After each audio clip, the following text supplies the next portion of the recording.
You're listening to the Future Tech Health Podcast with Richard Jacobs.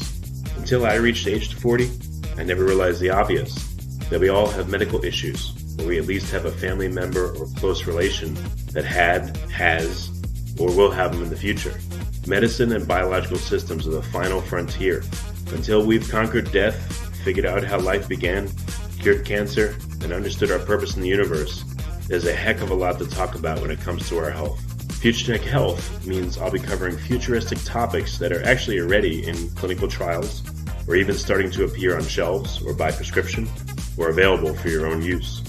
We dive deep into stem cells, CRISPR-Cas9, the science of sleep, epigenetics, medical testing, cancer, ketogenic diets, stem cells, aging, regenerative medicine, and more. My goal for you, the listener, is to learn from these podcasts. You may very well learn something that may change the course of your life for the better, steer you towards a new career, or give you insight into addressing a serious medical problem. Remember, however, this podcast and its content is informational in nature only. No medical, tax, legal, financial, or psychological advice is being given. If you enjoy the podcast, please listen, subscribe, like, and share it with friends. Thank you. Hello, this is Richard Jacobs with the Future Tech and Future Tech Health Podcast. I have Andrew Feinstein. He's the head of Find Your Mind Meditation, and the website is fymmeditation.com. So, Andrew, thanks for coming. Yeah, thank you for having me. Very excited to be here. Yeah, how did you, come head to head with the world of meditation? What's your background? Yeah, so it all started in a place that is not very futuristic, the old pen and paper, and a book that I read about a few years ago that was a novel called The Way of the Peaceful Warrior by Dan Millman.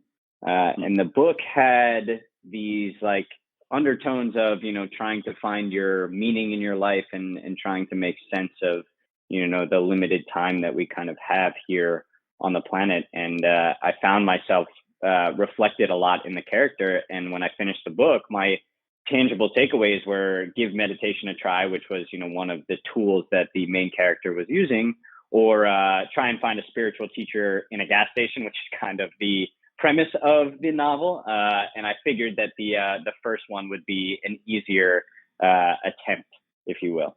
Right. Yeah. Well, what was going on in your life at that point where you feel like you were in need of settling and silence and peace, or were you doing pretty well and happy at that point regardless? Yeah, no, I think on the surface, I felt like I was supposed to be happy, which I think a lot of people deal with. My life was pretty great. This was back when I was in college, so it was supposed to be kind of the best 4 years of my life. And, I wasn't, I didn't have a lot of bills that I had to pay. I didn't have a lot of stuff that was kind of on the plate. And, I still felt like everything that it was incomplete. And that there was this hole in my life, and I didn't know how to express that, and I didn't feel like I could, because I felt like I had to be happier than I actually felt. And I think that the book and then meditation showed me that I can kind of do this work, this self work of being still, of being silent, and learning more about myself and learning about the struggles that I'm going through, and just trying to embrace everything more fully. I guess people call it a daily practice, right? What their meditation looks like each day. Definitely. I think, similar to a lot of other things, and this is where I would say the American culture starts to get a little conflated with, the practice is, it's similar to working out. Most of the time, if you start working out, it's not really about getting into some amazing shape, and then all of a sudden you just stop working out. You got to some goal and you're like, okay, I don't need to work out anymore. I think some people in their heads are like, okay, that's what I'm going to do. But, once you undertake something, like a self-betterment practice, it starts to become part of your life. So it's less of, let me achieve X goal, and more of, okay, how am I going to live my life according to these philosophies and these principles every single day? So, if you're talking about going to the gym, it's how am I going to live, a healthier life? If you're talking about, meditation, it could be how am I going to live a life of more self-insight, a life of more self-discovery, a life of, being able to be more still and less reactive to the situations I find myself in. But yes, I would say, it's less of I do this one time and everything's fixed, and more of, it's a daily practice of trying to better yourself. Well, I guess it's different for you. It seems like most people that are involved in health, and I'd lump meditation into health or mental health, they come from a place where they're having problems and they need to really struggle, and then they find a way to help themselves. But it seems like you were okay and you just added this. But there must have been some driver, right?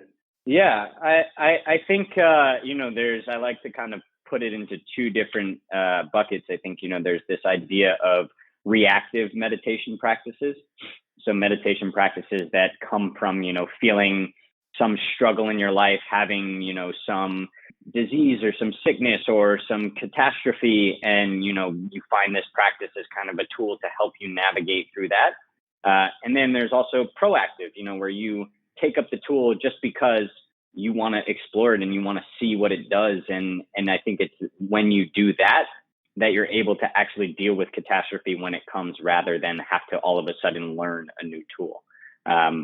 So, I think for me, it's less about, reacting to my environment and bringing meditation in only when I need it, but more about setting a baseline of, I have a daily practice that helps me feel grounded, that helps me have a place to come back to when my life goes awry and I start to get off, the path of everyday life. And I think that, that insight has been really, really valuable for me. So how did this morph from your own personal practice into the website and, doing it for others or helping to coach others, I guess? What does it look like now? Yeah. So it's been a really interesting process. I learned very quickly once I started to meditate that I wanted to share this experience with people. And that's always something that I've wanted to do. I think, when I look at kind of the biggest pain point of our society as we start to, explore all of this new technology and we start to become way more advanced and smarter and closer, is that we all still kind of feel alone.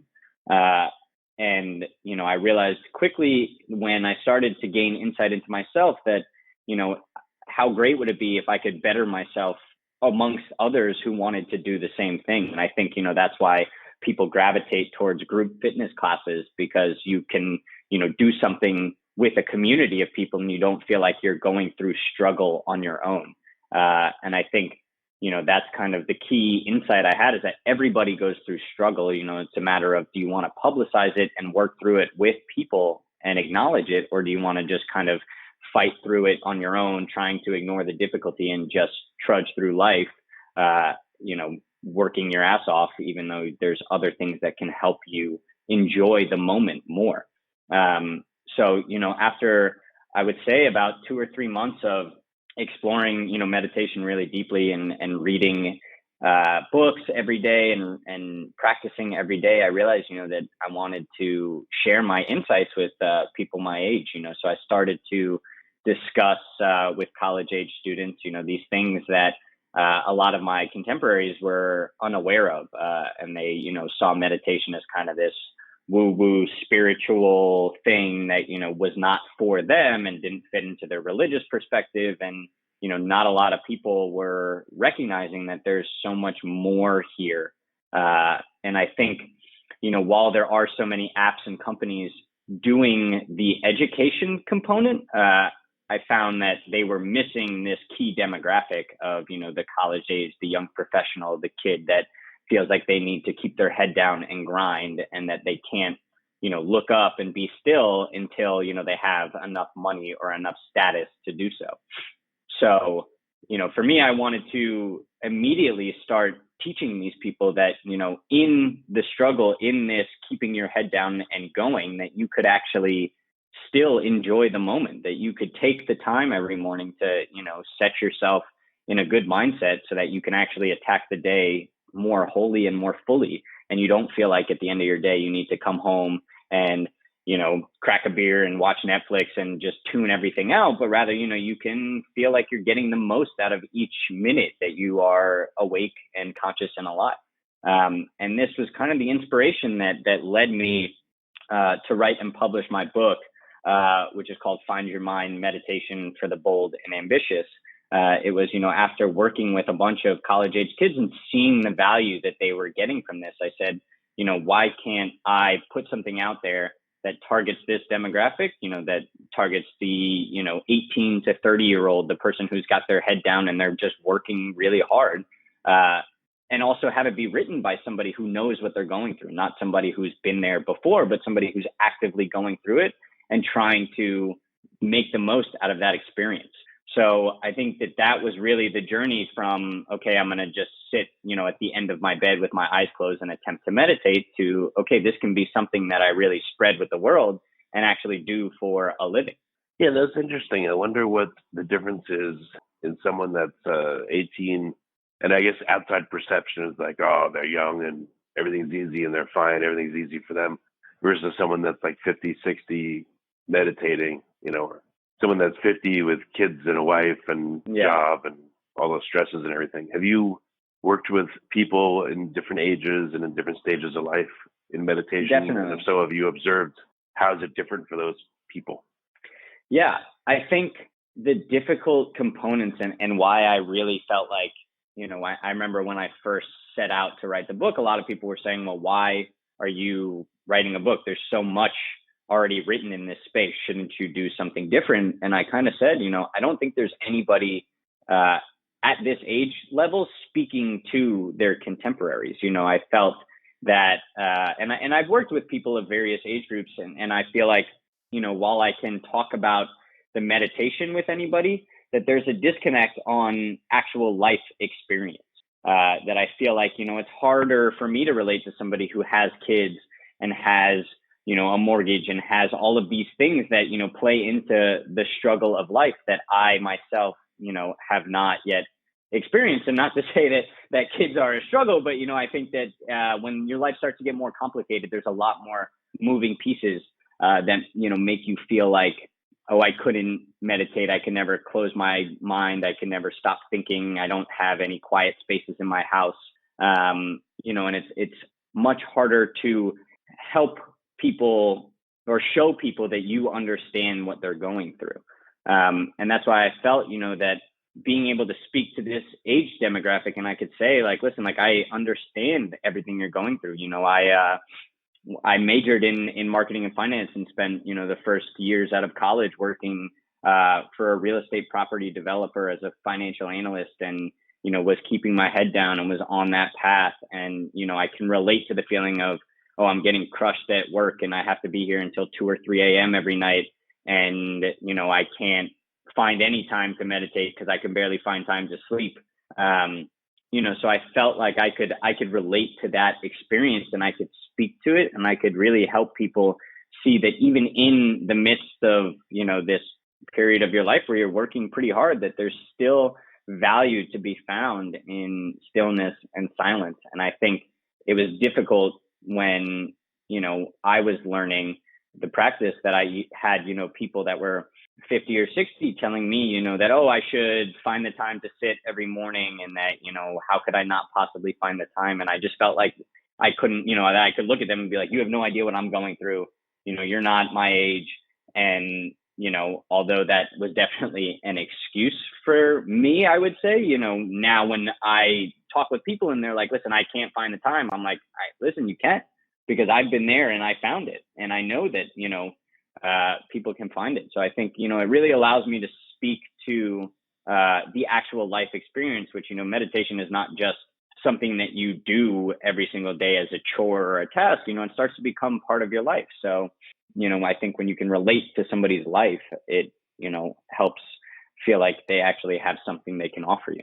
Well, again, what have you noticed about your own, like, I don't know, how old are you right now and how long have you been meditating? So that's my first question. So I'm 23 now, and it's been 5 years. So started kind of, I guess, 17, 18.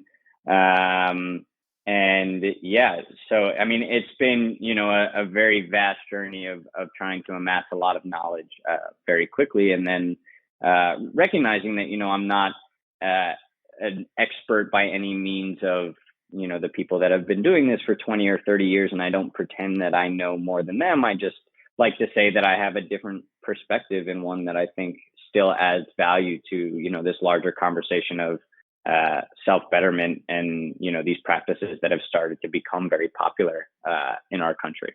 Yeah, but 5 years of a steady practice, I would say you're probably in the, I don't know, top 5% of all people that meditate already.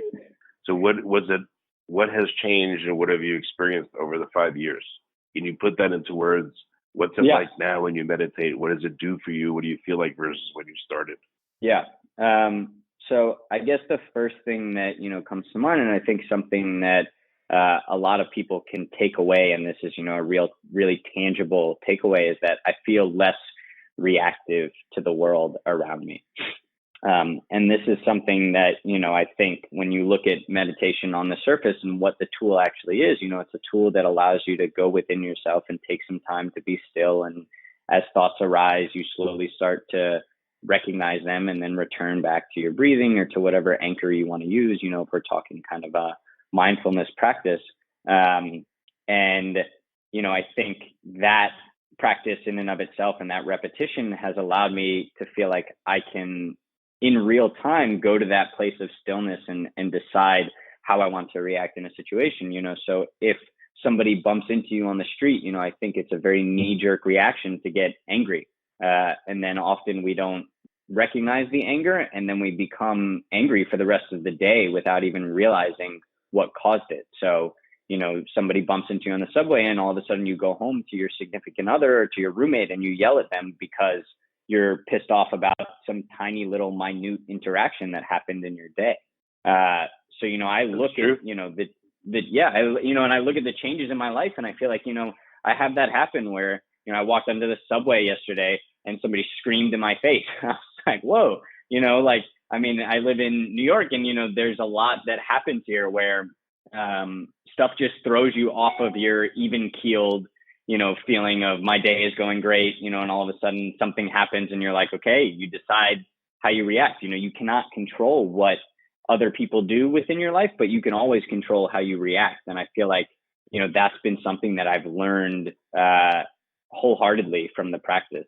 And, the second thing that I tell people a lot, and I think this one is a little less intuitive and tangible, is that, when you're sitting in that stillness, you get to a feeling of this, peace or this stillness that kind of extends beyond any logical understanding, that there's just a feeling of, I would say it just feels natural. It feels very calm and content. And I think that it's, glimpsing that feeling that has really kept me going, because I want more of that. You must be a good meditator, because I grew up in New York, and the feeling there is that everyone's amped, and it's very fast paced and everything. And when I don't know, I imagine I was going to ask you, have you ever tried to meditate in Grand Central Station, during lunchtime, just for the hell of it, to see what would it feel like for you to be quiet and centered and all that with thousands of people milling about? It might be a really cool experiment for you to try that.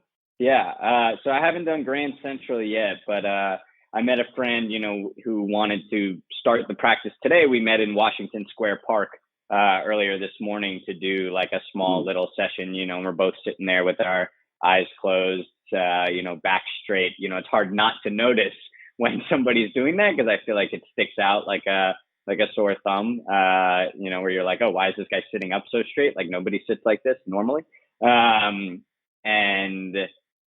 It's just a cool feeling to know that like you can do this anywhere, that a lot of people actually use the time on the subway or on the bus, the time when they're traveling, because you already can't really do anything. On the subway, there's not really any cell phone service, so it's not like you can get work done. So you might as well take some time to, be still and go inward and see if you can do it, and I know a lot of thought leaders in meditation will say, that if you can't meditate on the subway, then you're not an expert meditator yet, because you should be able to go within yourself no matter what is going on outside of you.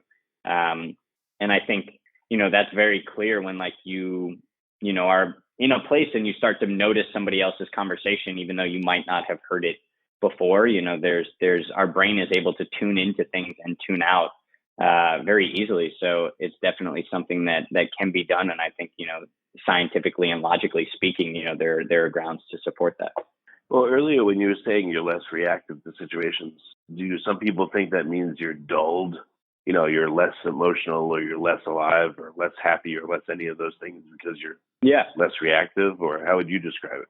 Yeah, I think a lot of people have felt that way or worry that is like what's going to happen to them.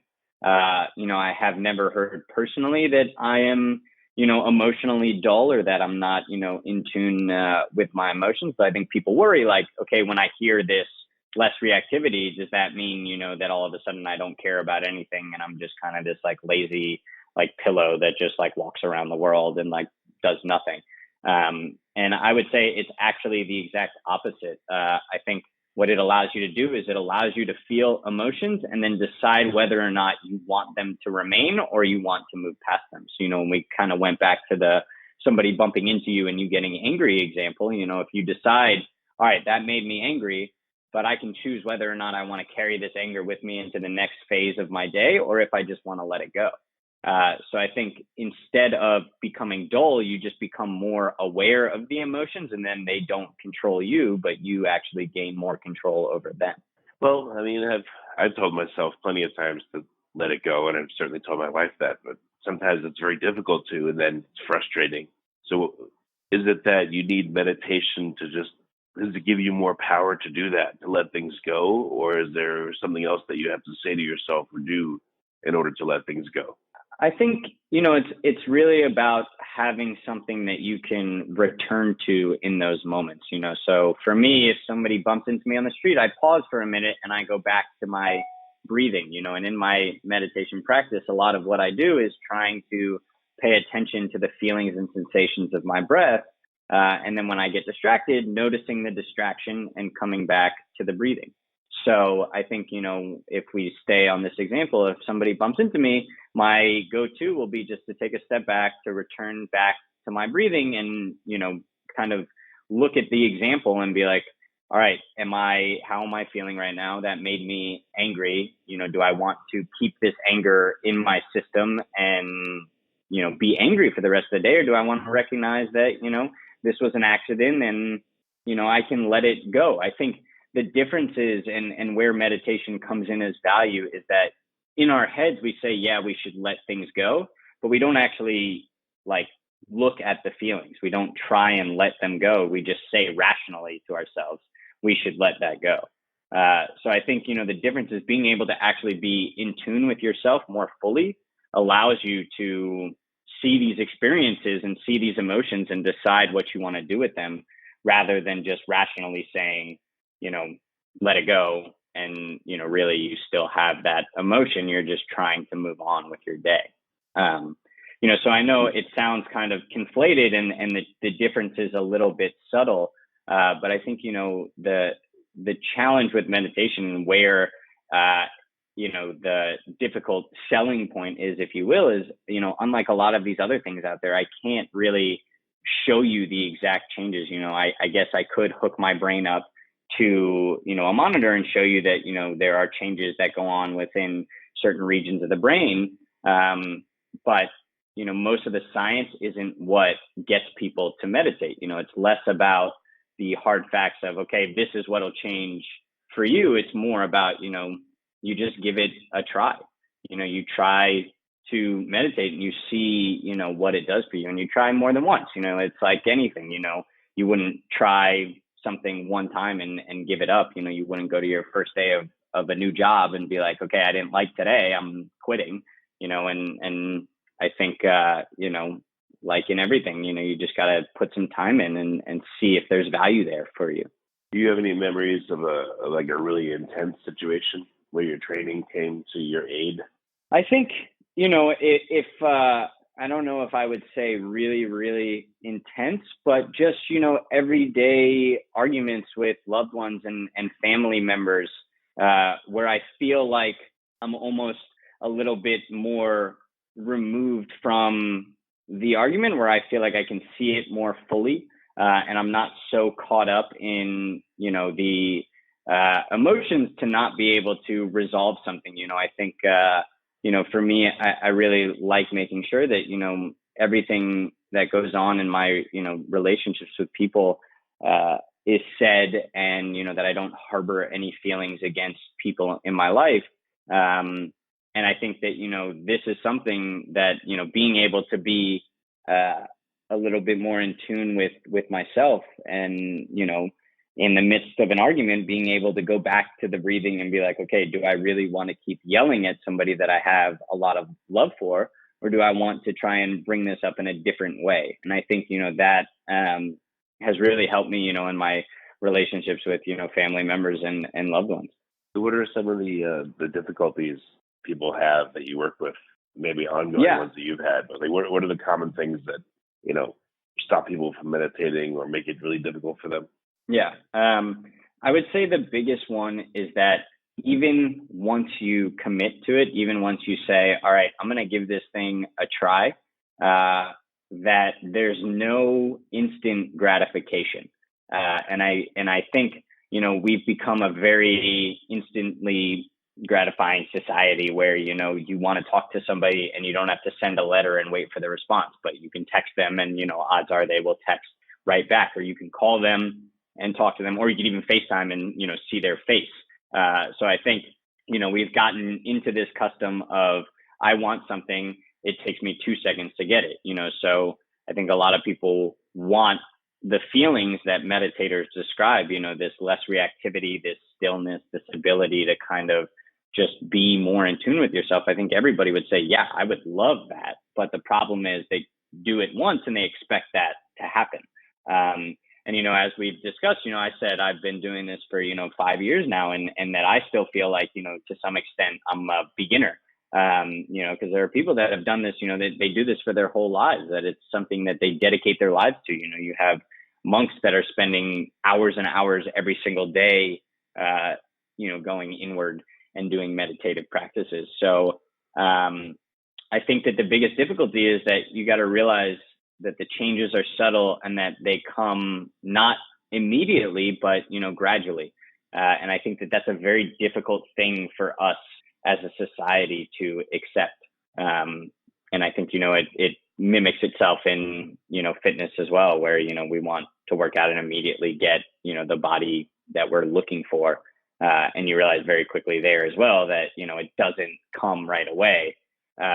The nice thing about fitness is that you feel amazing, after a really hard workout because of, the actual science behind how dopamine is released in the brain and serotonin is released in the brain, and you feel good. Meditation can be tricky, and when you sit with yourself, oftentimes there are difficulties that come up, like thoughts that you've tried to suppress, feelings and emotions that, you're trying not to think about. When you stop letting your brain be distracted by everyday life and you sit, a lot of that stuff starts to rear itself, into the forefront of your consciousness. And I think that is another difficulty of, where's my gratification? Where's my feeling of relaxation? Where's my peace and my ease and my, ability to be emotionally in tune and less reactive? And, it doesn't come after one session. So what are some things meditation is good for, in addition to what you said? You said being less reactive, which is good, not letting, big or small things like ruin your day. But yeah. What else? What if I'm a procrastinator and I sit down and I try to work, but I get distracted and I'm like, is it helpful there? Will I just naturally procrastinate less? So will I be able to focus on work more? Like, what else have you seen that helps you with?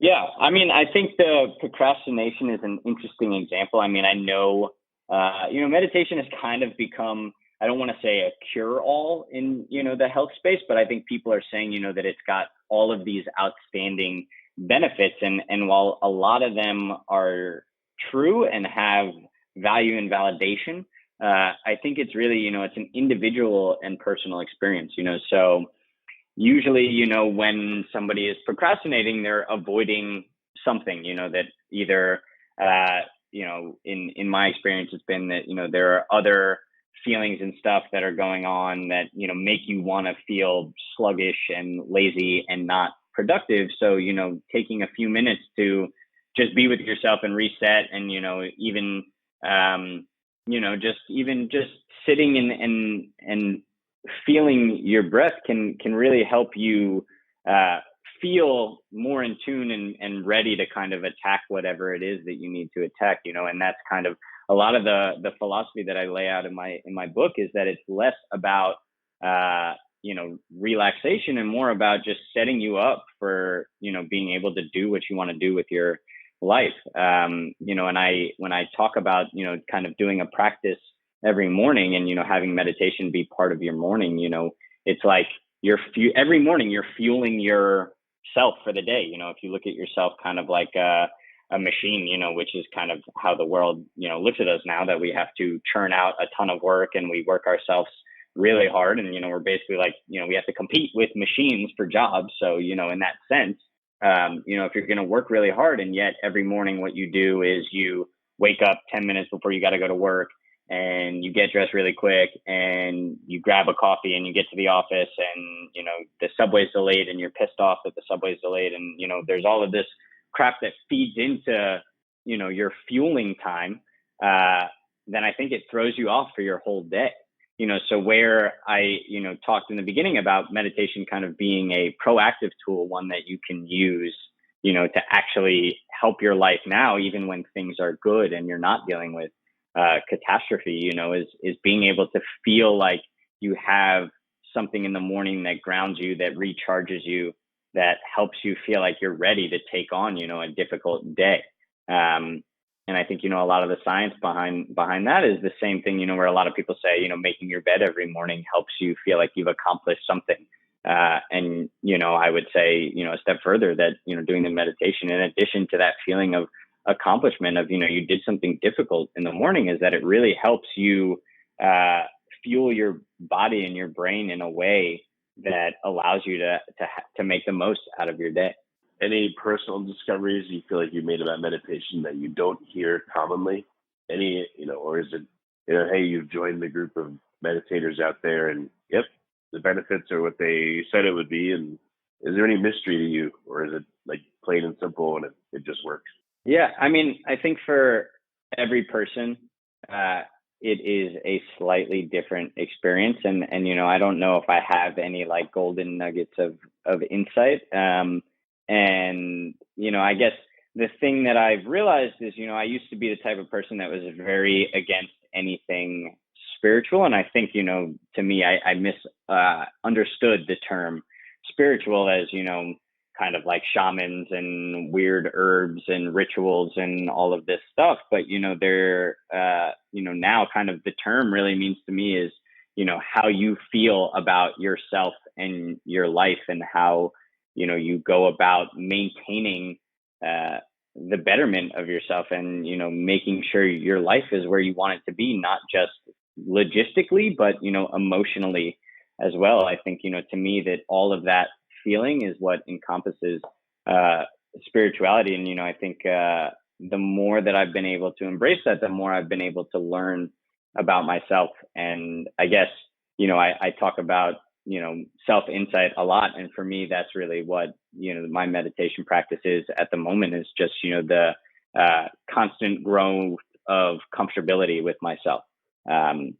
And I think, taking the time to sit and be with my breath and be with my body and who I am, allows me to just feel more at ease in everything that I do, and more confident in everything that I do. And I think, that's something that has happened for me, and something that I don't hear talked about a lot, but I think, it's a very personal experience. And, I think everybody goes through it differently.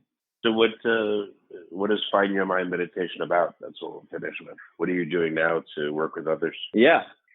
So we do a lot of things. So really where the focus is right now is on actual community building.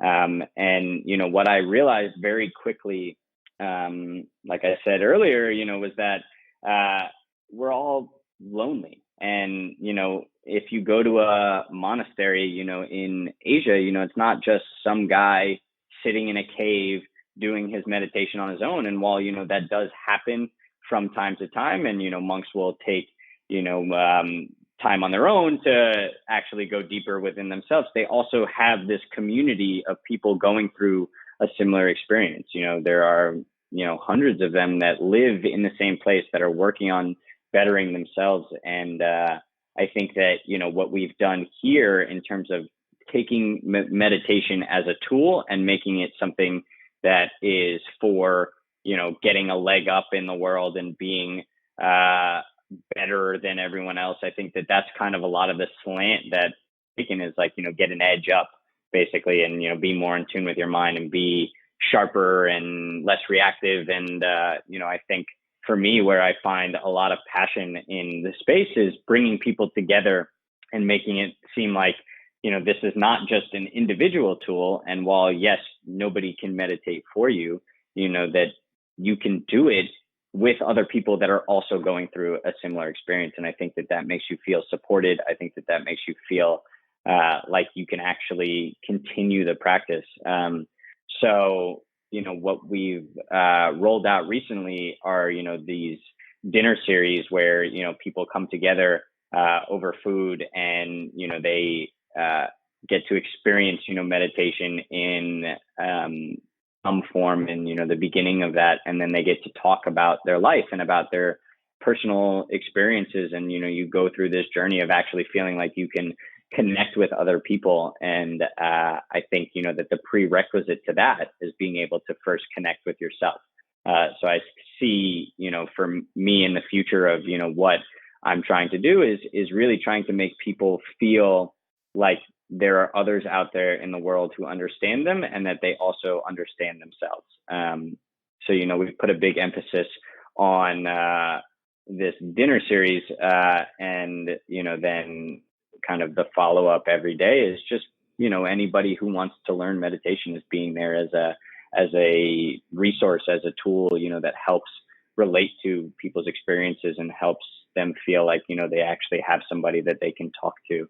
And, a lot of the work that I do is very personal, is very individualized. And I don't, at least right now, plan on having, this huge, large base of, meditation that, you just come to my website and you tune into a meditation, but rather, that you get led one-on-one, that you have, kind of a training that feels, unique to you, and that you can talk through the stuff that gets difficult, and you can be like, hey, how come I've been doing this for a month and I loved it, but now I don't want to meditate at all? And, you can have somebody say, well, that's actually a very common trend in a lot of people who start meditating, that there's, kind of this downslope right after you start, where, you start to lose interest, and, talk through things that I think when you download an app now, there's not a lot of space for that. And while I have nothing but admiration for all of the companies spreading meditation, because I do think, even one session can be of value to people and can change somebody's life, I definitely think that there's room to kind of become more personalized and individualized in the space to really help people. Well, very good. So what are some resources, like if people want to get in contact, and maybe if they're local, go for one of the dinner parties, or I don't know if you're setting them up nationally. What are some ways people can engage with you? Definitely.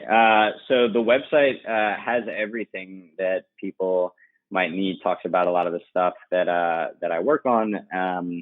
And the website is fymmeditation.com. And it also has, a contact section that goes directly to my inbox. And, the dinners are in New York City, and they're, intimate gatherings that are kind of invite only, but, anybody is at play to be invited. So, any interest in any of that, people are more than welcome to reach out. That's great. Well, I mean, again, for someone at your age to discover meditation and to do it consistently for so long, it's really cool. It's very unusual.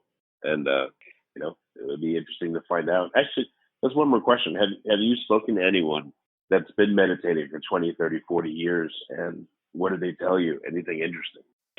Yeah, I mean, I've had, the good fortune of being able to talk to a lot of people in the space, and I would encourage like all of these people are so accessible, and, all it takes is the willingness to put yourself out there and say, hey, I want to talk to somebody in this field, like, let's just make it happen. So, in my book writing process, I got to talk to a lot of, what people would consider thought leaders in the space.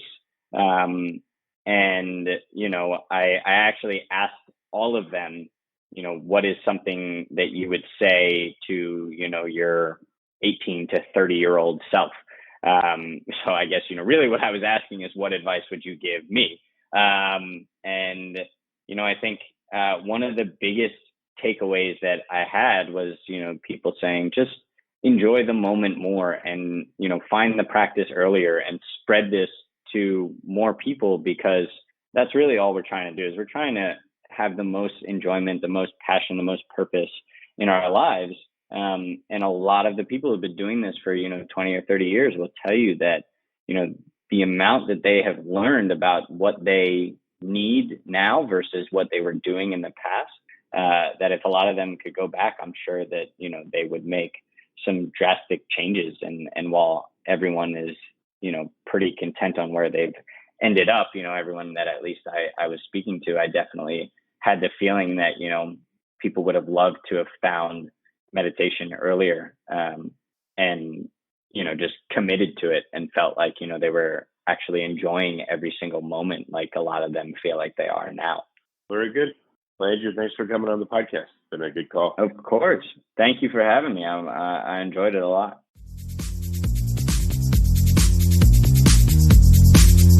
You're listening to the Future Tech Health Podcast with Richard Jacobs.